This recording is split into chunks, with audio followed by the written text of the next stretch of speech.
Being announced over 2 years ago, the long-awaited new game by Hoyoverse finally released, Zenless Zone Zero. Therefore, as a player of Genshin for almost 4 years and about 3 on Honkai Impact 3rd, I want to give my review in comparison to the Hoyoverse franchise. What you notice right away when opening the game is its unique identity in comparison to its sister games. The aesthetic of this game is clearly focused on an urban setting with beautiful visuals and music completing the experience. The aesthetic and overall theme of ZZZ to me seems clearly inspired by Persona 4, its television theme, the proxy mechanic, and perhaps even the bamboo.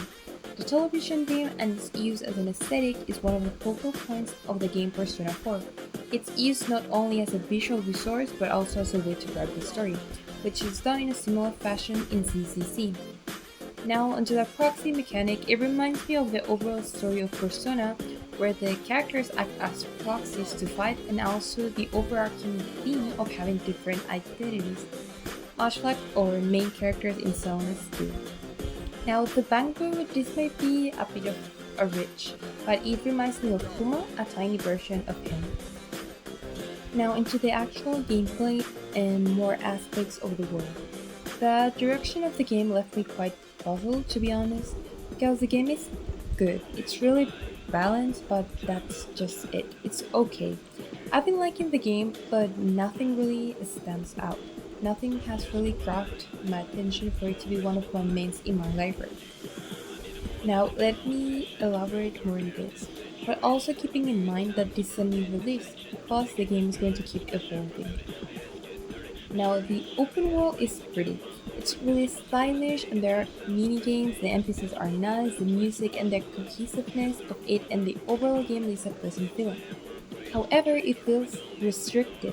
You can only use the main characters to move around, and of course, the areas are still very small.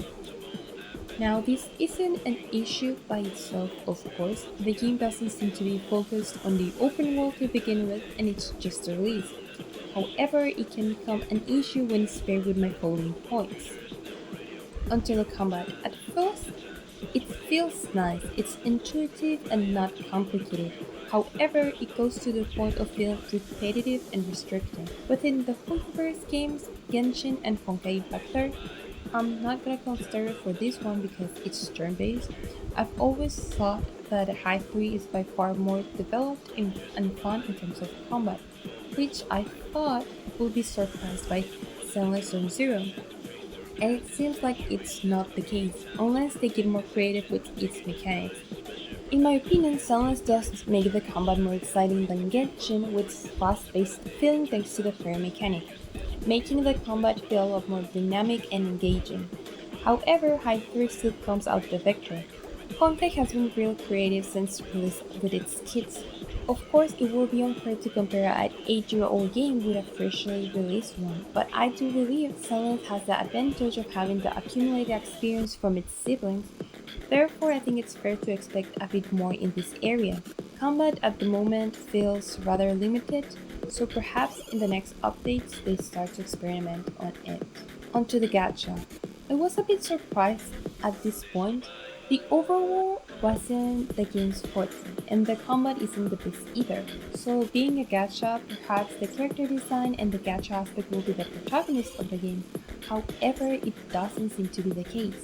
Sure, the characters are rather pretty and stylish, but so are the NPCs. This could be a bad thing or a good thing depending on the player's preference. On one side, the gacha characters and the NPCs being stylish gives the overall style of the game a sense of harmony. On the other side, it doesn't make the gacha characters as appealing.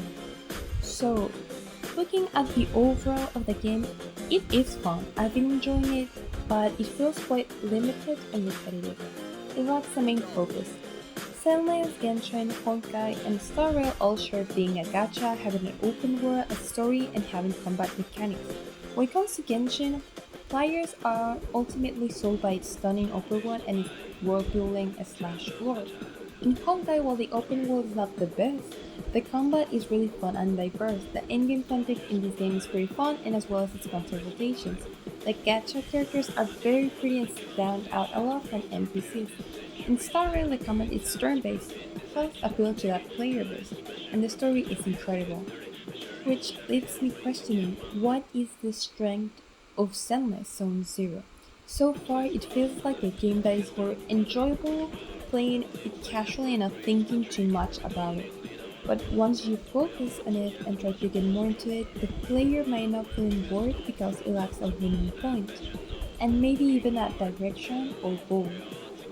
I think this could be a I think this could be slightly fixed by upgrade the combat experience by adding interesting enemies and making the characters with a variety of kits rather than focusing on the open world. And I personally enjoy good storylines and world building. However, it seems like the player base is quite divided in the possible direction it might take because of a recent world trailer, as seen with the similarity of some characters to Honkai world.